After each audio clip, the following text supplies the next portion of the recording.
Very good morning class. Welcome once again as we have completed this last chapter which we have done, major landforms of the earth. So today we are going to start with the continent and the water bodies. So since class 3rd and 2nd we are studying about the continent and the water bodies. How many continents are there, which type of water bodies are there. तो हम लोग पिछली classes से पढ़ते चले आ रहे हैं कि आखिर हमारे यहाँ लैंड मासेस कितने हैं, यानी कि कॉन्टिनेंट्स कितने हैं और किस किस टाइप की वाटर बॉडीज़ हैं. So today in this chapter we are going to study in a detail how many continents are there by the name, about them with the decreasing order. Decreasing order यानी कि बड़े से छोटे, यानी कि जो भी कॉन्टिनेंट हम पढ़ने जा रहे हैं वो हम पढ़ेंगे बड़े से छोटे, यानी कि सबसे बड़ा कॉन्टिनेंट कौन सा है, फिर उससे छोटा कौन सा है, फिर उससे छोटा कौन सा है, फिर उससे छोटा. I hope that you all are knowing that how many continents are there in the world. Yes, very good. 7 continents are there. So, who will tell me the 7 continents name? Okay, now I will tell you the 7 continents name. So, let's start with the chapter class. So, let's continents. Continents are the large land masses which are surrounded by an ocean on a 4 side, and they represent the primary divisions of the land. And there are 7 continents on the earth on the basis of their decreasing size.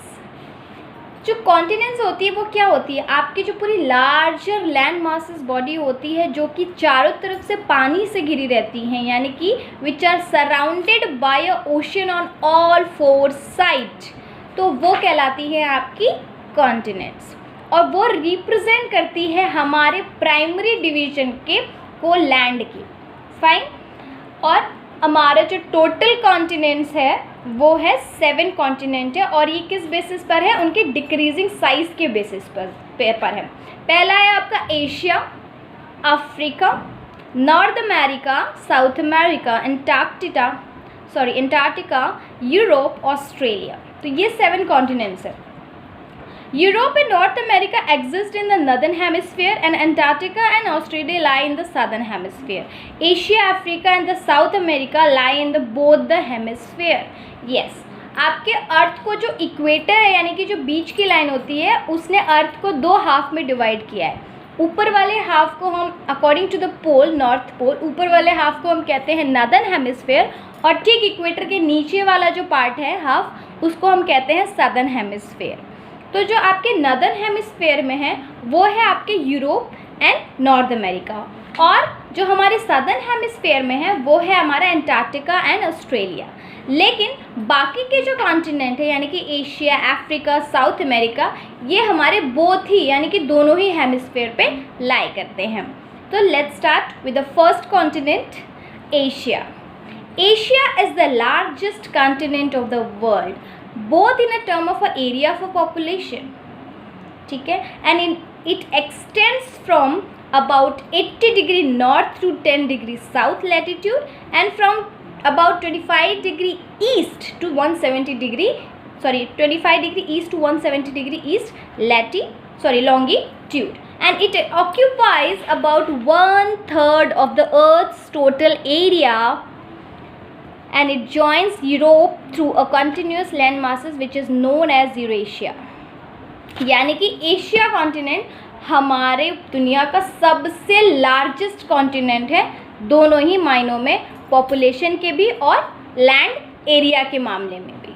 ठीक है, ये जो continent है ये कहाँ से कहाँ तक फैला हुआ है, ये फैला हुआ है 80 डिग्री नॉर्थ से लेकर के और 10 डिग्री साउथ तक. समझ में आई बात, जो कि लैटिट्यूड है. अभी आपको लैटिट्यूड और लॉन्गिट्यूड समझ में नहीं आएगा, ये आपको समझाने के लिए हमें पूरी तरह से आपको पहले लैटिट्यूड और लॉन्गिट्यूड समझाना होगा कि एग्जैक्टली ये होता क्या है. हमारे अर्थ पे कुछ इमेजिनरी लाइंस होती हैं, ठीक है, जिसके थ्रू हम इसकी हेल्प से हमें ये पता चलता है कि अगर हमें पर्टिकुलर किसी प्लेस को हमें लोकेट करना होता है तो वो हम कैसे करते हैं. तो यही कुछ जो इमेजिनरी लाइंस होती हैं, इसी की हेल्प से हम जो भी प्लेस हमें अर्थ में लोकेट करना होता है वो हम करते हैं. समझ में आई बात. तो आपका जो लैटिट्यूड होता है वो कहलाता है पैरेलल्स और जो हमारा लॉन्गिट्यूड होता है वो कहलाता है मेरिडियंस। यानी कि जो लैटिट्यूड होता है वो आपकी अर्थ की जो पैरेलल लाइंस होती हैं, यानी कि जो इस तरह से जाती हैं वो होती हैं। वो मैं आपको बाय द टाइम आपको मैं डायग्राम के हेल्प से भी ये चीज़ें समझाऊंगी, लेकिन फॉर द टाइम बिंग अभी हम इसको ऐसे ही समझते हैं, ठीक है। और जो लॉन्गिट्यूड होती है वो आती है नॉर्थ पोल से साउथ पोल तक, ठीक है। वो होती है आपकी हॉरिजॉन्टल लाइन, वर्टिकल लाइन हम इसको कह सकते हैं, ठीक है। इसने ये जो एशिया कॉन्टिनेंट है उसने अर्थ के टोटल लैंड एरिया का 1/3 पार्ट जो है वो कवर करके रखा हुआ है, फाइन। और इसने यूरोप को, it joins Europe through a continuous land masses which is known as a Eurasia. इसने ज्वाइन करके रखा है यूरोप को उसी कंटिन्यूअस लैंड मासेस से जिसका नाम है Eurasia. Now it is separated from the continent of a Europe by the Ural Mountains, the Caspian Sea, the Black Sea and the Caucasus Mountains and the Suez Canal in the southwest separate Asia from Africa. Asia is surrounded by an ocean on its three sides. So the Arctic Ocean is present in the north, the Pacific Ocean is in the east and the Indian Ocean is in the south. Mount Everest is the highest peak in the world and lies in this continent. इसमें बहुत सारी चीज़ें ऐसी हैं जो कि समझने के लिए नहीं है, सिर्फ पढ़ने के लिए है, ठीक है। लेकिन फिर भी ऐसी कोई लैंग्वेज नहीं दी हुई है जो आपको ना समझ में आए, तो it is very easy to understand. यहाँ पे आपको बस इतना ही दिया हुआ है कि it is separated from the continent of a Europe by the, अब इसको यूरोप के जो कॉन्टिनेंट है यूरोप उससे सेपरेट किया गया है किसके थ्रू, यूरल माउंटेन्स के थ्रू, कैस्पियन सी, ब्लैक सी, कॉकेसस माउंटेन और जो स्विस कैनल है साउथ वेस्ट में उसने उसको सेपरेट किया, एशिया और एशिया को अफ्रीका से सेपरेट करके रखा हुआ है। और एशिया जो है वो सराउंडेड है ओशियन से 3 साइड से। जो आपका एशिया कॉन्टिनेंट है वो आपका जो चारों तरफ से उसके जो 3 साइड है वहाँ पे वाटर बॉडीज है, ठीक है। और जो आर्कटिक ओशन है वो कहाँ प्रेजेंट है, नॉर्थ में, और जो पैसिफिक ओशन है वो ईस्ट में, और जो इंडियन ओशन है वो साउथ में। यानी कि जो वाटर बॉडीज 3 साइड्स की हैं वो आपको यहाँ बताई गई हैं कि वो कहाँ कहाँ हैं। तो आर्कटिक ओशन उसके नॉर्थ में है, पैसिफिक ओशन उसके ईस्ट में है, और जो इंडियन ओशन है वो साउथ में, यानी कि वेस्ट में कोई वाटर बॉडीज नहीं है उसके। माउंट एवरेस्ट जो है वो आपका हाईएस्ट पीक है वर्ल्ड का, जो कि इसी कॉन्टिनेंट में लाई करता है। नेक्स्ट कॉन्टिनेंट में आते हैं, वो है आपका अफ्रीका।